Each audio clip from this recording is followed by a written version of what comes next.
pour la digitalisation, le gouvernement a entrepris déjà un processus de digitalisation au niveau du Bénin, qui n'a pas encore abouti.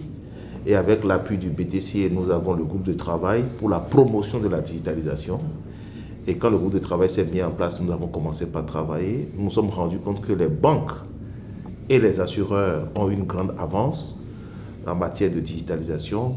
Par contre, le secteur de la microfinance, donc les acteurs ne sont pas dans ce processus-là. Alors que le secteur de la microfinance qui occupe 80% de la population, et cette population qui n'a pas accès aux produits financiers digitaux. Et donc pour nous aujourd'hui, la priorité, c'est de pouvoir accompagner les institutions de microfinance à disposer d'un SIG mutualisé qui est l'élément primordial pour pouvoir passer maintenant sur les plateformes digitales. Voilà la raison pour laquelle nous sommes venus ici au Sénégal, pour nous inspirer de l'exemple sénégalais qui a eu déjà l'heureuse occasion de mettre en production une plateforme mutualisée depuis janvier. Et donc, nous sommes venus nous inspirer de l'exemple sénégalais, avoir les forces, également les éléments clés portant sur le succès, mais également les écueils à éviter. Les écueils à éviter, les difficultés qui vont nous servir par la suite, nous aussi, de ne plus tomber dans ces pièges-là.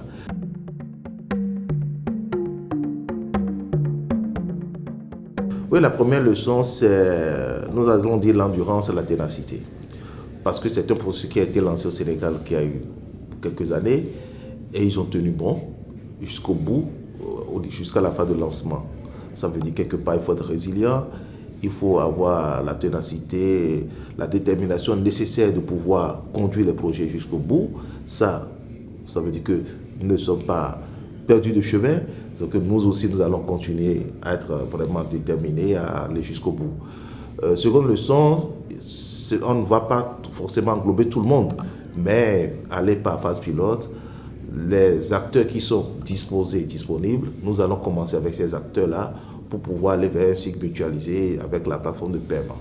Troisième leçon également que nous pouvons tirer, c'est le modèle de gouvernance de toutes ces plateformes mutualisées, parce que quelque part, nous ne pouvons pas seulement acheter ou mettre en place une plateforme, mais c'est comment gouverner, comment faire en sorte que cette plateforme soit pérenne. Et donc, pour aller de loin et pouvoir disposer de ces plateformes, donc nous allons nous inspirer également et profiter aussi pour voir quelques utilisateurs de cette plateforme-là.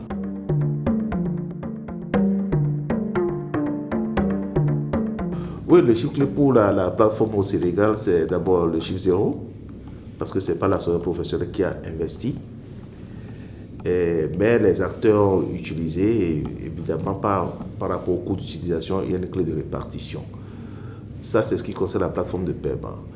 Nous avons l'avantage donc de tirer le son de cela et de voir comment faire aussi pour qu'au moment de la mise en place d'un cycle mutualisé, sous le conseil et sous l'autorité donc des structures nationales, nous pouvons disposer, surtout avec ce conseil, une plateforme nationale qui appartiendrait aux structures nationales pour que les éditeurs ne puissent pas devoir nous faire chantage.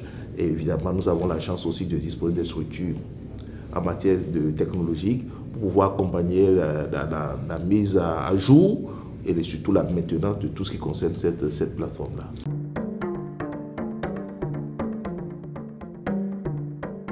L'inclusion financière, elle est capitale parce que l'inclusion numérique, l'inclusion financière contribue à l'inclusion sociale.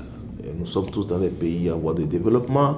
Nous devons forcément mettre l'accent sur l'inclusion financière pour accompagner tous les acteurs parce que nous avons de braves populations francophones.